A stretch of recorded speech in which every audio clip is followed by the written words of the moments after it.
이 영상은 상대 영상입니다. 질문자분은 오토바이 운전자예요. 자동차랑 오토바이 사고입니다. 저는 항상 내 영상이 아니고 상대 영상일 때는 그 영상을 어떻게 입수하셨습니까를 꼭 여쭤봅니다. 상대가 유튜브에 소개해도 괜찮다고 그럽니까? 동의했습니까? 누구로부터 받았습니까? 왜냐하면 상대 측에서 시비 걸 수 있으니까요. 그런데 그렇게 묻지 않고 그렇게 확인하지 않고 할 때도 있어요. 첫째, 정보공개 청구. 정보공개 청구한 거는 내가 청구해서 누군가의 권리를 침해하지 않고 그래서 받은 거니까 그건 괜찮습니다. 또 법원에 요새는 피해자도 법원에 소송 기록 복사해 주세요 할 수 있어요.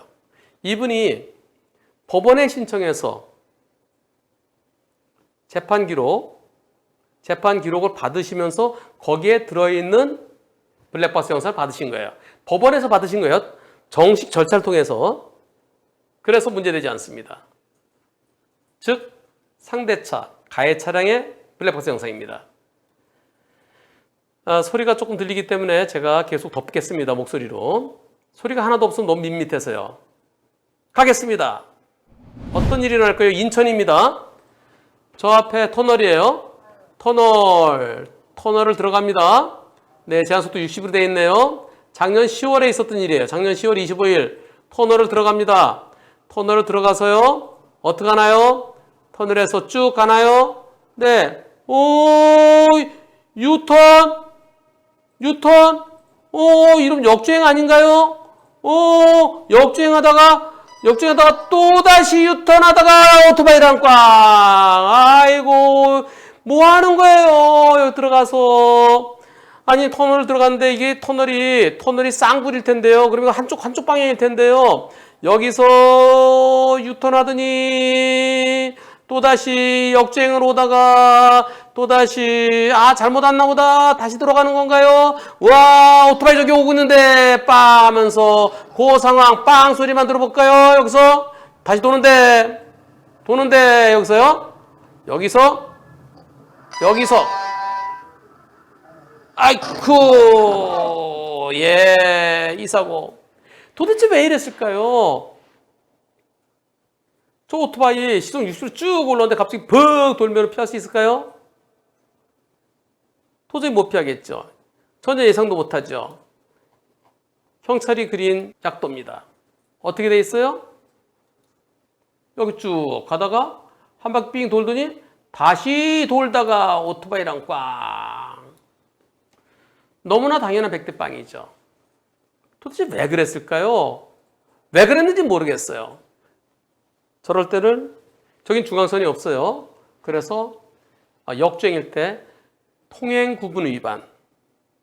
중앙선 지번 똑같이 보는 거죠. 피해자가 많이 다쳤습니다. 오토바이 운전자가. 과실은 백대빵이죠. 저거 어떻게 피해요?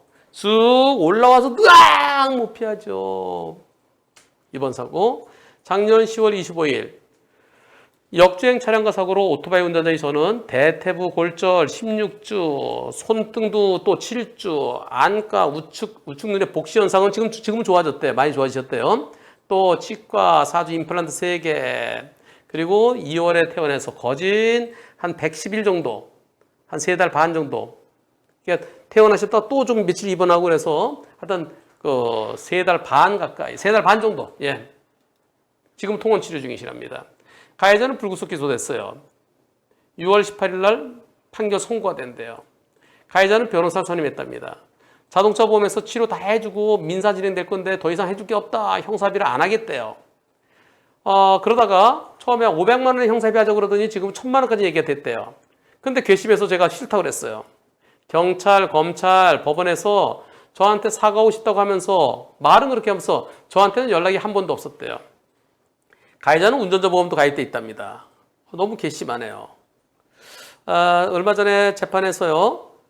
검사가 금고 1년을 구형했습니다. 근데 가해자와 변호사는 집행유예를 확신하는 것 같대요. 제가 할 수 있는 거라고는 진정서 제출 뿐인데 다른 방법은 없을 건가요? 없을까요? 불방에서 누구로부터 입수했나요? 네. 법원에 가서 서류 복사해서 그래서 영상도 같이 받았습니다. 운전자 보험을 통해서 기소됐으면 변호사 선임비 나오잖아요. 그 변호사를 통해서 운전자 보험이 가입됐다는 걸 알았어요. 그런데 가해자가 합의하기 싫다. 그래서 제가 보험증권 보자. 즉 운전자 보험이 도대체 얼마냐? 얼마 나오는 거냐? 근데 그 운전자 보험이 어떤 거냐 물어봐도 안 알려준대요. 가해자는 본인 차량이 많이 파손되지 않고 내 차는 많이 망가지지 않았어. 근데 피해자가 많이 다쳤어. 치료비도 많이 나갔고 그리고 보험사에 돈이 많이 나가. 나중에 보험료나 할증 많이 될 것 같아. 이걸 걱정한답니다. 운전자 보험 처리도 1,000만 원 이상은 하고 싶지 않다고 합니다. 이분 말씀이세요. 한쪽 말씀입니다. 6월 16일 날이 며칠 안 남았네요. 오늘이 6월 10일. 예, 다음 주 수요일입니다. 상대는 통행구분 위반으로 기소되어 있습니다. 만일 정말 가해자도 그렇고 가해자 변호인도 그렇고 집행유예를 확신하고 있대요. 확신하는 것 같대요. 그러면 집행유예하면 저는 어떻게 해야 돼요? 저는 미안한 소리도 아직 한 번도 못 들었고요. 형사합의 안 한다고 그러다가 500만 원, 1,000만 원 여기까지 나왔는데 제가 싫다고 그랬어요. 어떻게든 살리고 싶어요. 금고형을, 실형을 살게 하고 싶은데 방법이 없나요? 진정서는 몇 번 제출하셨나요? 많이 냈을 것 같아서 여쭤봤어요. 6번 제출했대요.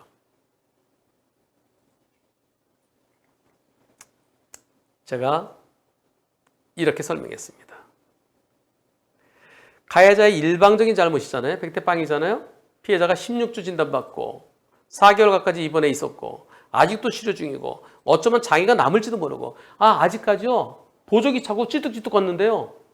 그래서 재활치료 제대로 안 하면 평생 저를 수 있죠. 다리를 갖다가 똑바로 못 걸을 수도 있대요. 아직도 제대로 못 걸으세요.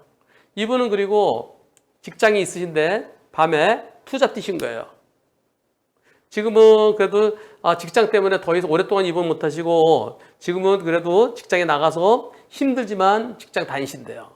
어느 회사로 얘기하면 아실 것 같아서 제가 얘기는 안 하겠습니다. 지금도 걷지도 제대로 못 해요. 그렇기 때문에 형사합의가 안 되면 실형 선고 가능성 상당히 있습니다. 제가 볼 때는 실형 선고 가능성 7, 80%는 돼 보여요. 실형 선고에 마땅할 것 같아요. 제가 실형 선고 가능성이 7, 80%라는 것은 왜 그러냐면은 상대가 깊이 반성합니다. 네, 깊이 반성하고요. 그리고요, 제가 1,000만 원 합의하자고 했는데 합의 안 해준대요. 그래서 합의 못 했어요. 그러면 판사가, 1,000만 원 해주지. 그냥 집행유예 해주지. 이런 판사가 있을지도 몰라요. 그래서 제가 실형 선고 가능성 7, 80%를 얘기한 거예요. 안 되죠. 용서를 받아야 되죠. 실형 선고에 마땅하죠. 그러나 제가 실형 선고 100%를 얘기 안 하고 7, 80%라고 조금 여운을 남기겠습니다. 지금 상태, 실형 선고될 가능성이 무지장 높아요.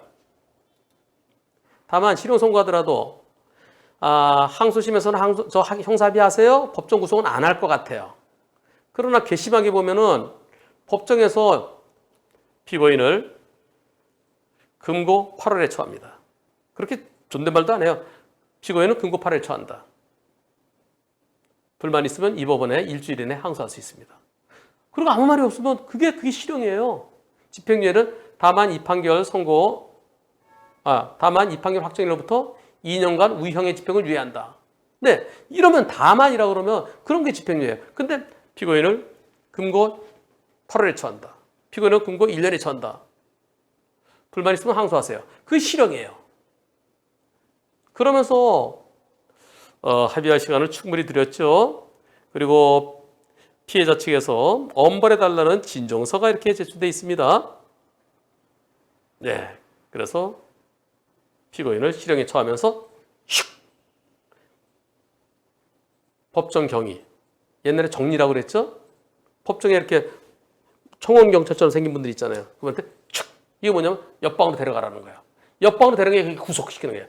법정에서 법정 구속이 법에 정해진 구속이 아니라 인도 코트, 그 코트에서 재판하는 그 법정에서 슉! 법정 구속. 그럴 가능성도 있어요. 운 좋으면은 법정 구속은 안 당하고 실형 선고되고요. 제가 생각할 때는 금고 8월에서 1년 정도 선고될 것 같아요. 집행유예 가능성 조금 있지만은 실형성 가능성이 더 높습니다. 그런데 만일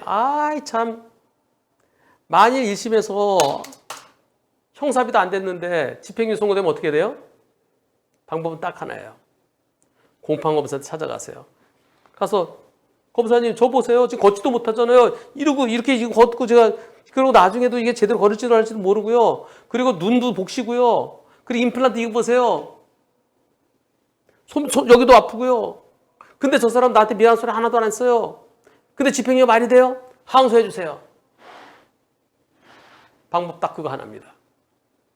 그리고 지금 할 수 있는 건 뭘까요? 진정서를 왜 이렇게 많이 써내셨어요? 진정서 6번 써낼 거리가 있었나요? 솔직히 얘기해 보세요. 다 똑같아요. 진정서 억울합니다. 전 잘못한 거 하나도 없고요. 정상적으로 가는데 상대가 저렇게 역주행 소리를 들이받아 놓고요. 저한테 미안한 소리도 안 하고요. 저 사람 엄하게 처벌해 주세요. 그 얘기예요. 똑같은 거 6번 쓰는 거예요. 주사는 한 방에 주사를 놔야 되죠. 맞아야 되죠. 예. 찔끔찔끔하면요. 저항력 생겨갖고 안 나요. 주사는 딱 한 방에. 근데 찔끔찔끔. 그래서 진정서가 빛을 발했습니다. 검사 판사들이 똑같은 거. 똑같다. 읽지도 안 해요. 또 냈네. 안 읽어봐요.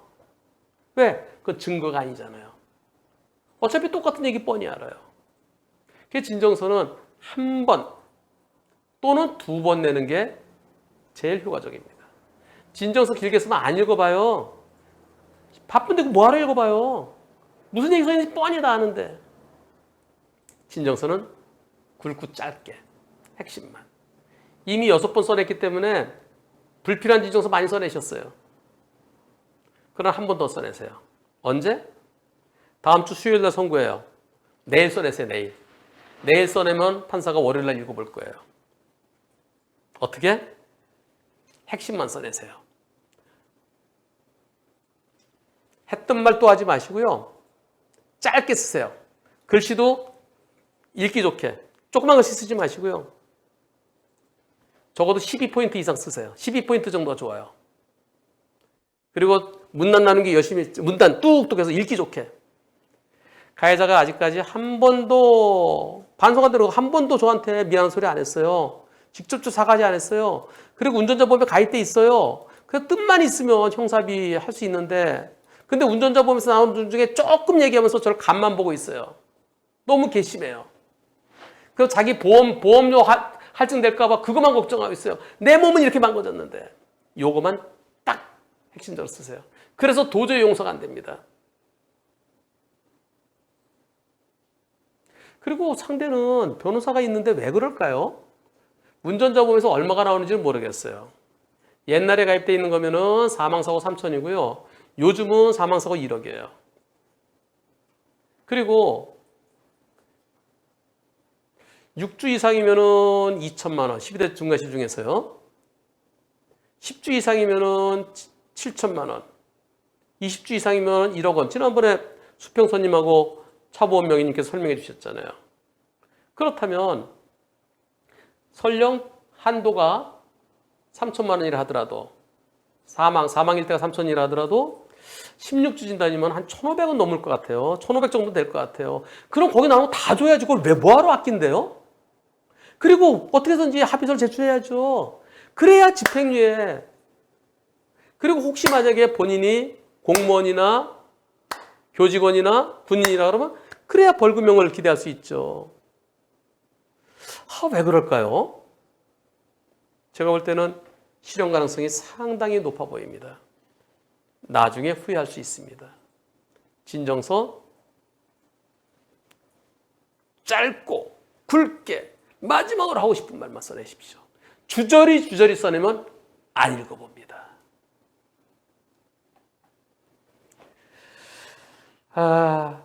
며칠 안 남았네요. 나중에 16일 날 어떤 판결이 선고되는지 꼭 좀 알려주세요. 이 영상은 내일 올라갈 겁니다. 내일 올려서 상대 운전자가 좀 보시게 과연 다음 주 수요일 어떤 판결이 선고될까요? 다음 수요일 날 선고가 될 수도 있고요. 아니면은 판사님 판결 연기해 주세요. 합의하기 위해서 노력하겠습니다. 그럴 가능성도 있어 보입니다. 나중에 판결 결과 꼭 알려주십시오. 그리고 가족으로 해서 퇴근 후에 투잡 뛰시다가 크게 다치셨는데요. 빨리 회복되시기를 기원합니다.